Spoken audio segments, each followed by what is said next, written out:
রান্না হলো একটি শিল্প, রান্না হচ্ছে আর্ট। আর আমি ছোটোবেলা থেকেই রান্না করতে অনেক বেশি ভালোবাসি। তো যাই হোক, আজকে হচ্ছে খাসির মাংসের বিরিয়ানি রান্না করতেছি। তো এই জায়গায় হচ্ছে প্রথমে পানি গরম দিয়েছি, এর মধ্যে লবণ দিয়ে দিলাম, আস্ত জিরা দিয়ে দিব, এরপরে একটা তেজপাতা দিয়ে দিলাম।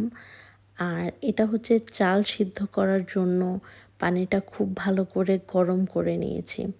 তেল দিয়ে দিলাম সামান্য পরিমাণে। এরপরে আমি প্রায় 30 মিনিটের মতো হচ্ছে চালটা ভিজিয়ে রেখেছিলাম। তো চাল দিয়ে খুব ভালো করে সিদ্ধ করে নেব। এখানে আমি হচ্ছে 80% সিদ্ধ করেছি। এরপর হচ্ছে বাসার নিচে চলে গেলাম পুদিনা পাতা আনার জন্য। তো একদম তাজা গাছের থেকে পুদিনা পাতা ছিঁড়ে নিয়ে আসলাম। তো চাল সিদ্ধ হয়ে যাওয়ার পরে আমি হচ্ছে এখন দমে দিয়ে দিব। তো দমে দেওয়ার জন্য হচ্ছে প্রথমে একটু তেল দিয়ে এরপর হচ্ছে চাল দিয়ে দিলাম। এখন হচ্ছে মাংসটা দিয়ে দিব। আর কালারটা দেখেই বুঝতে পারতেছেন যে কত সুন্দর কালার এসেছে। তো এই জায়গায় হচ্ছে আমি লেয়ার করে দিব। 1 লেয়ার চাল, 1 লেয়ার মাংস, আবার 1 লেয়ার চাল, এইভাবে। আসলে এভাবে বিরিয়ানি রান্না করলে কিন্তু খেতে খুবই টেস্ট হয় এবং চালটাও হচ্ছে একদম আস্ত থাকে। এখানে আমি আলু ভেজে এবং হচ্ছে কষিয়ে নিয়েছি। এখন দিয়ে দিচ্ছি হচ্ছে লেবু আর হচ্ছে পুদিনা পাতা উপর দিয়ে। সামান্য পরিমাণে একটু ফুড কালারও দিয়েছি আমি।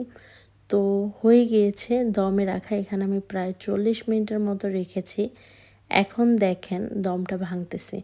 তো বিরিয়ানি রান্না করলে আরেকটা টিপস আপনাদের বলি। আপনারা 30 মিনিট বা 40 মিনিট দমে রাখার পরও চেষ্টা করবেন আরও 10 থেকে 20 মিনিট এভাবে চুলার উপরে রেখে দেওয়ার জন্য। মানে গরম চুলার উপরেই রেখে দিবেন, চুলাটা বন্ধ করে। তাহলে না বিরিয়ানিটা একদম আমার কাছে মনে হয় যে আরও বেশি ঝরঝরে হয়। যদি আপনাদের কাছে টাইম থাকে তাহলে। দেখতেই পাচ্ছেন প্রত্যেকটা চাল কতটা ঝরঝরে রয়েছে আর মাংসটাও কিন্তু অনেক বেশি সফট হয়েছে। তো প্রথমে হচ্ছে পাপা খাচ্ছে, তো পাপাকে হচ্ছে লেগ পিসটা দিয়েছি।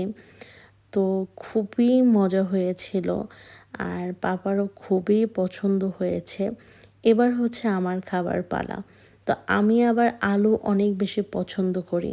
তো দেখা যায় আলু নিব, তারপরে হচ্ছে মাংস নিব, তারপরে পেঁয়াজ নিব, একটু মরিচ নিব, তারপরে হচ্ছে প্রথম বাইট দিব। আলহামদুলিল্লাহ এত মজা ছিল, অসাধারণ, এক কথায় অসাধারণ। আমার কাছে বিরিয়ানি এমনিতেই অনেক বেশি ভালো লাগে।